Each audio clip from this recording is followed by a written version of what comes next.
Selamat datang kembali di Air Entertainment, selamat datang kembali di Joran Fest Playlist. Seperti biasa hari ini kita akan melanjutkan review saham part yang ke-486. Namun sebelumnya bagi teman-teman yang mungkin belum subscribe channel YouTube ini, sekali lagi jangan lupa tekan tombol subscribe, nyalakan lonceng notifikasinya agar teman-teman tidak pernah ketinggalan informasi-informasi terbaru dari channel ini. Di part yang ke-486 kali ini kita akan kembali mereview ada 6 saham, di mana ada saham Breeze, saham LPKR, ada saham MTEL, ada saham Bola, ada saham Yellow, dan ada juga saham DSNG. Sebelum kita memulai untuk mereview ke-6 saham tersebut, seperti biasa kita akan melihat, meng-highlight pergerakan dari indeks harga saham gabungan kita, di mana IHSG hari ini ditutup naik 0,33% di level 7127, dengan total transaksi hari ini 13,5 triliun, ada 252 saham naik, 265 saham turun, dan ada 169 saham yang bergerak stagnan. Kalau kita perhatikan juga hari ini net foreign masih mencatatkan net buy di seluruh market senilai 500 miliar atau setengah triliun. Ini masih dibilang apa ya? Asing tidak pernah stop untuk entry, dan kalau kita lihat dari year to date ya, dari awal Januari sampai hari ini itu net foreign buy di seluruh market itu 36 triliun. Itu besar sekali, 36 triliun. Jadi dengan dana yang sebesar ini tentu ini masih menjadi menarik di bursa kita. Walaupun tetap selalu saya ingatkan bahwa kita tidak tahu kapan waktu itu akan meletus atau momentum akan koreksi itu akan muncul. Tapi yang harus kita bisa lakukan adalah selalu memprepare yang terbaik. Harus selalu punya worst scenario. Selalu dalam mindset kita adalah kalau misalkan besok koreksi saya harus lakukan apa. Kalau misalkan besok dia harus koreksi dalam sekali, apa yang bisa saya lakukan? Dan itu harus selalu teman-teman tanamkan dalam mindset teman-teman. Jadi ketika apapun yang akan terjadi, misalkan besok tidak terjadi hal yang buruk, tentu teman-teman happy. Karena apa? Teman-teman sudah punya worst scenario. Teman-teman sudah punya skenario yang paling terburuk jika terjadi. Teman-teman sudah tahu mau harus kemana gitu. Jadi selama itu tidak terjadi ya tentu aman-aman saja. Tinggal just do it. Apa yang sudah biasa teman-teman lakukan tiap hari. Tapi ketika worst skenario itu terjadi, tentu teman-teman sudah punya exit plan. Jadi teman-teman tidak bingung pada akhir. Itu yang selalu saya tekankan, itu yang selalu saya pesan, bahwa di setiap euforia, di setiap optimisme itu selalu muncul yang namanya kekalahan-kekalahan ya. Jadi kalau orang yang terlalu euforia, orang yang terlalu optimis, yang terlalu overconfident, itu justru adalah bumerang yang paling berbahaya. Dan tentu orang-orang seperti itulah yang nomor satu bisa menjadi orang yang nyangkut di pucuk. Jadi selalu jangan overconfident, tetap percaya bahwa di setiap kenaikan demi kenaikan dari bursa kita selalu juga ada peluang akan koreksi. Dan inilah yang harus kita selalu jaga, inilah yang harus kita selalu ingat, bahwa tidak semua saham atau tidak semua pergerakan indeks selalu bergerak naik. Pasti akan ada momentum dia koreksi, dan koreksinya juga bisa yang pendek, bisa yang sedang, dan bisa yang dalam. Dan tentu sekali lagi kita harus bisa melewati atau bisa siap untuk menerima segala proses itu. Dan tentu supaya bursa kita semakin jauh lebih bagus, semakin jauh lebih besar, ya tentu kita harus bisa lihat bahwa bursa itu naik dengan baik ya. Jadi ketika dia sudah terbang tinggi, ya wajar dia harus koreksi, biar istilahnya ambil napas dulu sebelum dia bisa terus melaju ke level-level terbaiknya. Kita langsung masuk ke saham pertama. Ke emiten pertama adalah Bank Syariah Indonesia Tbk dengan kode emiten BRIS, di mana saham BRIS ini ditutup naik 0,99% di harga 1.525. Kalau misalkan teman-teman perhatikan bahwa BRIS masih berada di bawah area SPK di 1580, yang mana saat ini menjadi resist paling kuatnya, sehingga jauh lebih baik ketika teman-teman bisa membeli ketika BRIS naik lagi di atas 1580. Selama masih belum bisa naik di atas 1580, tentu ini masih belum menarik buat BRIS. Tapi kalau untuk long term, ya ini salah satu saham yang saya invest ya. Jadi BRIS merupakan salah satu saham yang saya invest secara dollar cost averaging. Jadi setiap bulan ketika mendapatkan uang, tentu saya langsung lakukan pembelian di BRIS. Jadi tidak peduli dia waktu ada uangnya itu dia lagi naik apa dia lagi turun, yang jelas saya akan terus lakukan dollar cost averaging, dan ini adalah style investasi saya. Jadi saya kan selalu membagi ya, kalau kita mau trading ya stylenya harus seperti apa. Kemudian kalau ketika kita mau investasi, kita juga harus punya style seperti apa. Ada yang suka dividend hunter, ada yang suka value investing, ada yang suka growth investing. Dan itu semua punya konsekuensi. Kemudian bagaimana cara melakukan pembelian, tips money management ya. Ada yang lump sum, ada yang pakai dollar cost averaging. Dan ini yang bisa teman-teman pilih. Jadi setiap orang punya option, dan bagi saya setiap pilihan itu pasti ada kelebihan, pasti ada kelemahan, dan tentu itu sudah dipertimbangkan dengan baik oleh yang mengambil keputusan. Dalam hal ini saya sendiri sudah paham bahwa dengan dollar cost averaging tentu ketika BRIS tiba-tiba terbang tinggi, ya saya masih baru punya sedikit gitu. Misalkan baru cuma punya 10 juta, tentu itu sangat eman ketika saya harus melihat BRIS sudah naik ratusan persen tapi profitnya cuma 10 juta. Tapi ada keuntungannya ketika dia dibanting pun ya saya ruginya cuma sedikit ketimbang kalau saya langsung ceburkan semua uang gitu ya di BRIS. Jadi itu style untuk investasi. Jadi itu saya cuma sampaikan bahwa BRIS salah satu dalam 5 portfolio investasi dengan dollar cost averaging saya di tahun ini. Kemudian kalau kita perhatikan teknikal sekali lagi, tentu ya naik di atas 1580 baru menarik. Dan kalau kita perhatikan di Fibonacci retracement juga dia punya level terendah ya 1510, itu level opening dia tadi.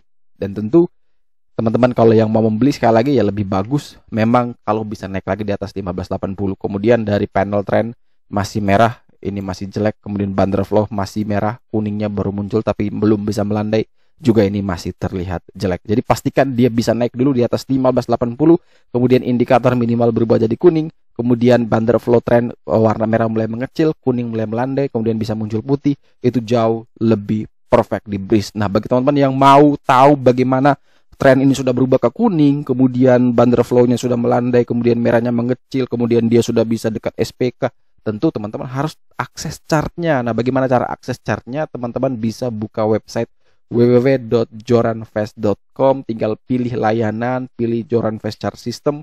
Di sana tinggal teman-teman daftar, hanya 40.000 per bulan. Tidak hanya chart seperti ini, ada juga chart yang bisa menampilkan foreign flow, ada juga Fibonacci tadi, kemudian ada juga screener saham-saham yang dekat dengan SPK, saham-saham yang dekat dengan RPK, kemudian ada bandar flow alert. Jadi kalau yang memenuhi logic Van der Vloer, dia akan kasih tahu secara real time, secara otomatis ke Telegram. Jadi ini teman-teman bisa manfaatkan cuma 40.000 per bulan, dan nanti akan kita tambahkan fitur-fitur terbaru, misal beli sore jual pagi, kemudian kita tambahkan fitur misalkan open sama dengan low, kita tambahkan fitur apapun, fitur yang mungkin bisa membantu lebih mudah atau bisa mencocokkan ke style trading teman-teman, itu akan selalu kita usahakan, dan harganya tetap 40.000 per bulan. Jadi teman-teman bisa segera daftar di website kita. Nanti link juga teman-teman bisa cek di deskripsi www.joranvest.com. Silahkan explore di sana.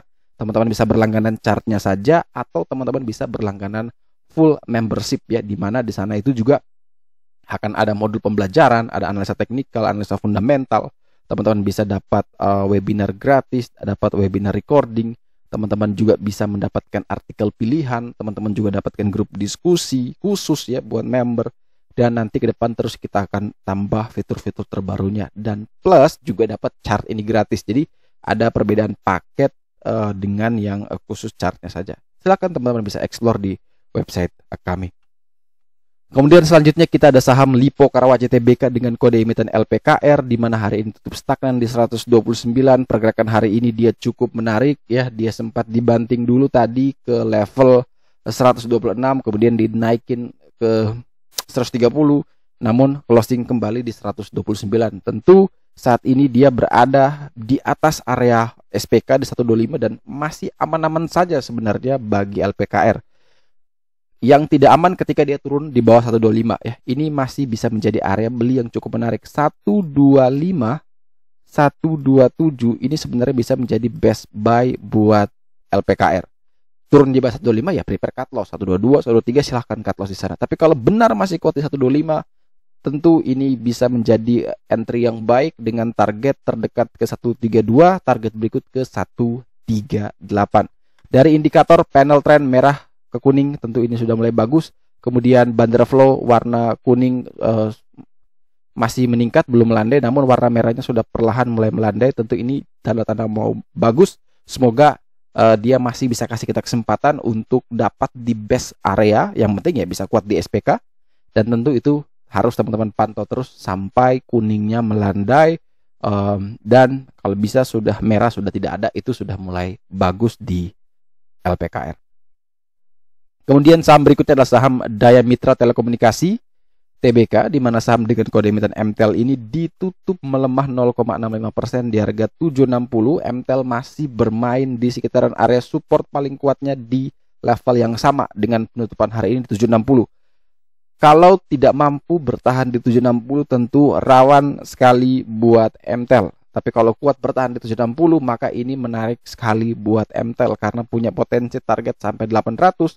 Tapi potensi loss kita bisa cut loss di bawah 750, jadi cuman kurang lebih 2 tick kita cut loss. Tapi potensi upside bisa sampai 800, jadi kurang lebih ada 40 poin atau sekitar ada 8 tick. Jadi risk rewardnya masih terlihat menarik. Namun yang menjadi belum menarik adalah panel trend ya, sudah warna merah, kita mau warna kuning minimal, kemudian ke hijau, dan bandar flow juga masih dikuasai warna hijau dan merah. Yang kita suka adalah kuning dan putih. Jadi ini masih belum menarik buat MTEL, jadi lebih baik teman-teman waspada, perhatikan betul jangan sampai turun di bawah 760, karena kalau turun di bawah 760 maka konfirmasi MTEL masih sangat jelek untuk kita entry. Selanjutnya kita punya saham Bali Bintang Sejahtera TBK dengan kode emiten bola, di mana saham bola tadi pagi sempat dibuka kemudian dibanting ya ke level yang cukup rendah di 402. Kemudian berhasil menjelang closing, dia ditarik dan bisa ditutup di atas area pentingnya. Area yang tadinya menjadi resist paling kuat di 416, sekarang menjadi support paling kuat lagi bagi bola. Ini tentu masih menarik selama dia masih bisa bertahan minimal sama dengan 416, bola masih aman. Tapi ketika jebol lagi di 416 tentu ini rawan buat bola. Jadi kalau teman-teman yang mau membeli, pertama pastikan kuat bertahan di 416. Kalau memang bisa kuat dan bertahan di 416, silakan buy dengan range 416, 420, cut loss di bawah 412, kemudian target kenaikan terdekat ada ke 430, 444, dan next ada menuju ke 500. Namun dari sisi trend ini masih jelek ya, warna kuning, hijau, dan kemudian sekarang merah, kemudian bandar flow warna merah semakin meningkat. Tentu ini tidak cukup bagus buat saham bola. Jadi kalau memang besok jebol juga di bawah 416 ya konfirmasi jelek untuk bola, karena 33 indikator itu tidak mendukung. Tapi kalau misalkan dia bisa hijau, kemudian bandar flow juga warna merahnya mulai mengecil dan bola masih terus bertahan di atas SPK-nya, tentu itu sangat baik buat bola. Selanjutnya kita ada saham Yellow Integra Datanet TBK, di mana saham ini ditutup stagnan di harga 122. Saham Yellow masih berada di atas beberapa area pentingnya. Ada area SPK di 107, ada area SSR1 di 117, dan area SSR2 juga berada di 117. Kemudian kalau misalkan teman-teman yang mau membeli, maka pastikan dia jangan turun di bawah 117. Karena kalau turun di bawah 117 ada potensi dia kembali ke 107 untuk menguji SPK-nya, support paling kuatnya. Tapi kalau bisa kuat bertahan di atas 117, tentu ada potensi untuk Yellow menuju ke area resist paling kuat atau RPK-nya di 149. Panel trend masih hijau, walaupun ini hijaunya panjang, artinya cukup rawan. Kalau sudah panjang, biasanya dia muncul warna lain, bisa putih, bisa merah. Jadi hati-hati. Kemudian dari sisi bandar flow, ini warna merahnya sudah muncul. Kemudian hari sebelumnya juga sudah muncul red arrow. Jadi teman-teman patut waspada.